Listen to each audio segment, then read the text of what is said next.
कि हमें अक्सर ऐसा होता है कि इफ्तार करते हैं तो हमें एनर्जी महसूस नहीं हो रही होती और हम ऐसी चीज़ें खा लेते हैं जो बहुत ज़्यादा सेहत के लिए अच्छी नहीं है, लेकिन हमें होता है कि बस हमें फ़ौरन से एनर्जी चाहिए क्योंकि भूख लग रही होती है, कमज़ोरी हो रही होती है।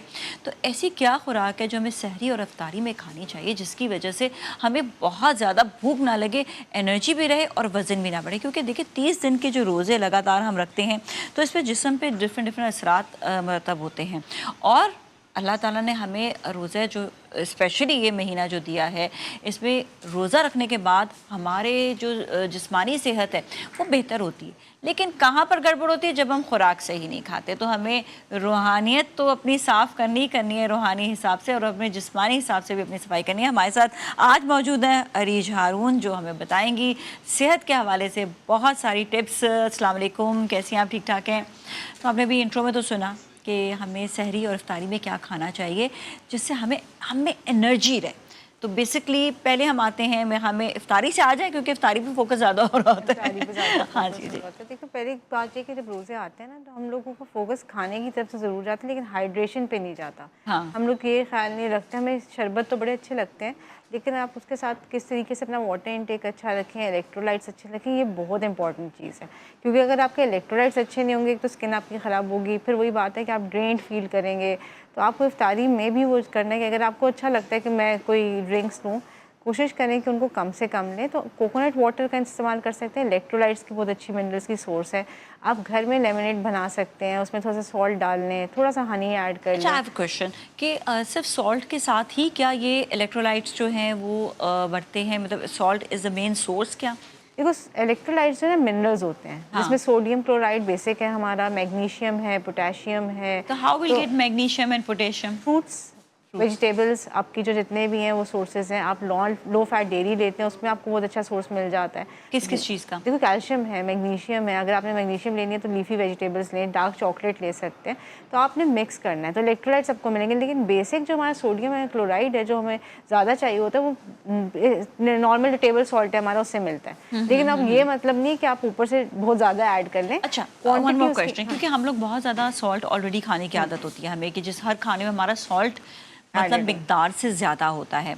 और फिर हम उसके साथ-साथ लेमनेड में भी सॉल्ट लें तो बिल्कुल। फिर वो इज़न्ट इट टू देखो, मच? हम लोग कहते हैं कि अगर आप खाने के अंदर सॉल्ट डाल रहे हैं ना, जो यूटिलाइज हो जाएगा पूरा, तो वो बेहतर होता है। ऊपर से आप सॉल्ट नहीं डालेंगे, ठीक है? वो जो एक्स्ट्रा सॉल्ट ऐड होता है ना, वो बहुत नुकसानदेह होता है, वो क्योंकि वो ज़्यादा प्रॉपर नुकसान है, एब्जॉर्ब ठीक नहीं है। होता, ठीक है? वो यूटिलाइज नहीं होता।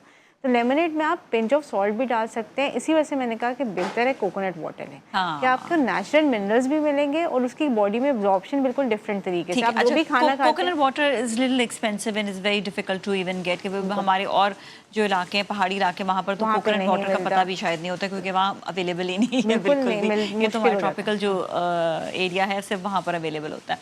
इसके अलावा आपने बताया कि नमक, अच्छा नमक में हम काला नमक भी यूज़ कर सकते हैं? कोई काला नमक भी यूज़ कर सकते हैं, आप नॉर्मल टेबल सॉल्ट भी यूज़ कर सकते हैं। लोगों के आजकल लोगों को हो गया कि हम लोगों को वो लाल वाला नमक जो हिमालयन सॉल्ट आता है, हमने वो हाँ, यूज़ हाँ। करना है। आप कोई भी यूज़ करें, क्वांटिटी उसकी थोड़ी रखें। पिंच अगर आपने पिंच कहा, ये डालना भी है, सोच लें हाँ। पिंच कहाँ और है? एक और, अगर अगर आप चाहते हैं कि ज़्यादा अच्छे मिनरल्स मिलें तो हाँ। फ्रूट्स की स्मूदीज़ बना लें। ओके। आप अच्छा, ये फ्रूट को कौन-कौन से ब्लेंड, फ्रूट्स ऐसे जिनकी केले में तो पोटेशियम होता है बहुत, ठीक है ना? उसके अलावा हम देखिए, आप स्ट्रॉबेरीज यूज़ कर सकते ठीक हो, है। Rich source of vitamin C है आपकी, ठीक है? कैल्शियम की बहुत अच्छी सोर्स है। फिर आप वो कीवी यूज़ कर सकते हैं, again very good source of selenium, जो आपके प्लेटलेट्स वगैरह के लिए यूज़ होता है। जिंक की बहुत अच्छी सोर्स है, तो आपने वो यूज़ करना है। तो आप इस तरह के फ्रूट्स जो हैं, वरना ब्लेंड्स बना लें। ऑरेंजेस आए हुए हैं, आप ऑरेंज को ब्लेंड करें, जूस नहीं निकालें प्लीज़, ब्लेंड करें, उसमें थोड़ा सा काला नमक ऐड करें, तो बड़ा मज़े का बन जाता है। वो रिफ्रेशिंग भी ड्रिंक हो जाएगी और आपको सब कुछ मिल भी जाएगा, और क्विक है, ईजी है, कोई मुश्किल भी नहीं होगी। ठीक है, तो मतलब आपने फ़ोकस ज़्यादातर किया है कि हमें जो है अपने इलेक्ट्रोलाइट्स और हमें मिनरल्स को मिनरल्स, अपने जो है बिल्कुल। वो हमें मेंटेन रखेंगे तो ऑटोमेटिकली। अच्छा, खजूर का जो है इस्तेमाल, क्योंकि ये सुन्नत भी और बहुत ही ज़बरदस्त सोर्स है फूड का, इसके हवाले से ज़रा देखो, बताइएगा। खजूर मैं कहती हूँ सुन्नत किसी वजह से थी। अल्लाह ताला ने हमारे लिए जो भी चीज़ बनाई है ना, उसमें बड़ी सहूलत है। खजूर में मिनरल्स भी हैं और बहुत अच्छे टाइप की जो फ्रूट शुगर, नेचुरल शुगर है, वो है। तो एकदम से इंसुलिन की स्पाइक नहीं आती, उसको स्टेबलाइज, अगर आप अजवा खजूर कराते हैं तो इट हैज़ बीन प्रूवन कि वो एक स्टेबलाइज करती है इंसुलिन को। तो आप खजूर खाते हैं, आपको डायरेक्ट मिनरल्स और इलेक्ट्रोलाइट्स भी मिल गए और आपको गुड सोर्स ऑफ शुगर भी मिल गए। तो आपने वो 2 खजूरें खा ली, अगर अपने साथ पानी पी लिया, फिर नमाज पढ़ने जाएं तो दैट इज़ गुड इनफ। अच्छा, पानी जो है तो पानी है, और पानी के साथ साथ जिस तरह हमने मशरूबात भी शामिल किए एंड गुड मशरूबात, जिसमें कोकोनट वाटर आपने बताया कि अगर आपने लेमनेड ले लिया और आपने स्मूदी कोई बना दी तो ये भी सब पानी के ही इसमें आ जाएगा। देखो फ्लूइड्स में आ जाएंगे सारे, और वही बात है, सादा पानी पे फोकस नहीं करना, आपने वही पीना है जिसमें इलेक्ट्रोलाइट्स की सोर्स हो कोई ना कोई। मैं कहती हूँ अगर आपको बहुत, जैसे मेरे पास आते हैं पेशेंट्स कहते हैं कि डॉक्टर हमें तो उस वक्त जो है ना वो बचपन से एक आदत है कलरफुल ड्रिंक्स पीने की, तो मैं कहती हूँ आप अपने फ्रूट ब्लेंड्स या स्मूदीज़ में थोड़ा ऐड कर लें, क्वांटिटी को कंट्रोल करें ना। क्वांटिटी अगर आप पोर्शन अपना कंट्रोल करेंगे तो आपको तंग नहीं करेगी वो चीज़, और वो हार्मफुल नहीं होगी। हम लोग क्या करते हैं, जब पीने बैठते हैं या खाने बैठते हैं तो हमारा हाथ ही नहीं रुकता ना, फिर वो कंटिन्यूसली चलता रहता है। हाँ। तो वो हमारी सेहत को ख़राब करता है, उससे हम लेथार्जिक भी फील करते हैं, क्योंकि ज़्यादा आप खाएंगे आपकी सारी सर्कुलेशन आपकी स्टमक की तरफ जाएगी, तो आप ड्रेन फील करेंगे एकदम से, कि आपको लगेगा कि बस इफ्तारी के बाद मुझे हिम्मत नहीं हो रही। तो वो ड्रेनिंग जो फीलिंग आती है कि हम ड्रेन्ड हैं, बिल्कुल फटीग्ड हो गए एकदम से, वो इसीलिए आती है क्योंकि हमने बहुत ज़्यादा एक्सेसिव खा लिया। और अच्छा, क्योंकि हम अभी इफ्तार की बात करें, सहरी की भी बात करेंगे, लेकिन आप ये बताइए कि इफ्तारी में प्रोटीन इनटेक कितना होना चाहिए, कार्ब्स इनटेक कितना होना चाहिए? देखो अगर आप प्रोटीन की बात करते हो ना, तो प्योर फॉर्म ऑफ प्रोटीन तो सिंपल रूल है जो मैं हमेशा बताती हूँ कि एक पाम साइज़ आपका जो है ना वो एक सर्विंग होनी प्रोटीन होना चाहिए। तो अब उसमें आप चिकन का फिले ले सकते हैं, आप फिश का फिले ले सकते हैं, आप कबाब बना के बीफ के ले सकते हैं, आप कॉम्प्लेक्स कार्ब्स ले सकते हैं, जैसे चने हैं या कोई ब्रांड की सोर्स है आपकी, सैंडविच बना के आपने रख लिया, उसमें प्रोटीन भी ऐड हो जाएगी, कॉम्प्लेक्स कार्ब्स भी आ जाएंगे। दलिया लोग, मेरे पास पेशेंट्स जो है ना काफ़ी सारे अब क्योंकि ट्रेन हो गए तो दे आर लाइक कि हम ओट्स का सूप बना लेते हैं, मैं कहती हूँ बहुत अच्छा करते हो। तो ओट्स को आप उसमें थोड़ा सा कोई आप फ्लेवर डाल लें, थोड़ी सी आप सोया सॉस डाल लें, नमक डाल लें, काली मिर्च डाल लें, वेजिटेबल्स ऐड कर लें, तो ओट्स का सूप एक अच्छी हेल्दी ऑप्शन बन जाता है। मैं ओट्स का मीठा बनाती हूँ, मीठा मतलब मैं नॉर्मली नहीं खा सकती बाहर से कोई भी जो जिसमें बहुत ज़्यादा बेकरी आइटम्स हो गए या जिसमें बटर बहुत ज़्यादा हो जाता है या ऑयल बहुत ज़्यादा होता है, तो मैं ओट्स का मीठा बना लेती हूँ। मैं उसी में ऐड कर लेती हूँ स्ट्रॉबेरीज और बनानाज, और उसमें फिर वो मीठा बहुत अच्छा बनता है। डेट्स डाल सकते हैं आप, और उसके अंदर नट्स डाल लें आप, रेजन्स डाल लें, तो वो बहुत अच्छा मीठा बनता है ओट्स का, और वो जैसे काइंड ऑफ अ पुडिंग बन जाती है। अगर आप उसमें चिया सीड्स ऐड कर लें तो वो पुडिंग की तरह बन जाता है। हाँ, एग्जैक्टली। तो बहुत अच्छे ऑप्शंस हैं और बहुत हेल्दी ऑप्शंस हैं। Chia seed is a good option वैसे, इसमें क्योंकि प्रोटीन भी होता है इसमें, प्रोटीन है, ओमेगा 3 की बहुत अच्छी सोर्स है, और फाइबर का बहुत अच्छा कंटेंट है। तो जिन लोगों को कॉन्स्टिपेशन का इशू रहता है या जो लोग कहते हैं कि हम लोगों को ब्लोटिंग और गैसेस बहुत हो रही है, तो उनके लिए बहुत अच्छा। अच्छा नहीं, मैं किनवा याद आ रहा था मुझे, sorry, source protein source is quinoa.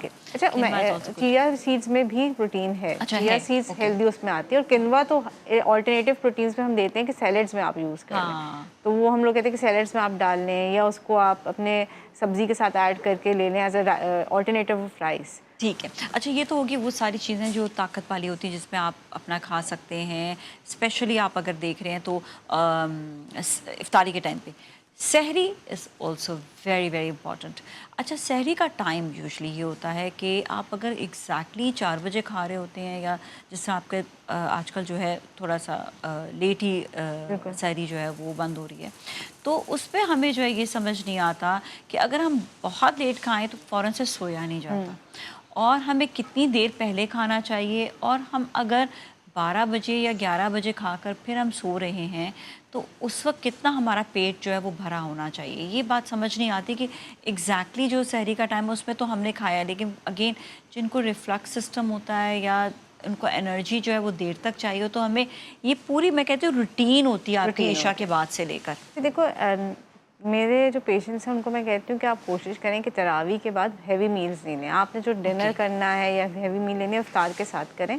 After तरावी आपने कुछ लेना है तो आप you can have a low fat milk का ग्लास ले लें, कोई नट्स ले लें या बहुत कोई लाइट सी, और फिर सो जाएं ताकि आपका वो डाइजेस्ट हो जाए, और आप सुबह जब सहरी पे उठें तो आपके स्टमक पे इतनी गुंजाइश हो कि आप खाना खा सकें। वरना लोग अक्सर लोग कहते हैं हमसे सहरी नहीं की जाती, नहीं की जाती, बाय द टाइम जो 12 बजते हैं तो फिर वाकई में 12 बज जाते हैं कि उनको भूख लगना शुरू हो जाती है। तो इस वजह से आपने सहरी के लिए अपने गैप रखना है, और सहरी में आपने प्रॉपर सहरी करनी है, जिसमें वही बात है जैसे इफ्तार में हमने बात की कि आपका प्रोटीन का सोर्स भी होना चाहिए, कॉम्प्लेक्स कार्ब्स भी होने चाहिए, गुड फैट्स भी होने चाहिए। तो आप प्रोटीन में क्या कर सकते हैं, कीमा बना के ले लें, एग्स ले सकते हैं आप, किसी भी फॉर्म में ऑमलेट बना लें, बॉइल्ड ले लें, हाफ फ्राई कर लें, लेकिन कम ऑयल में बनाएं।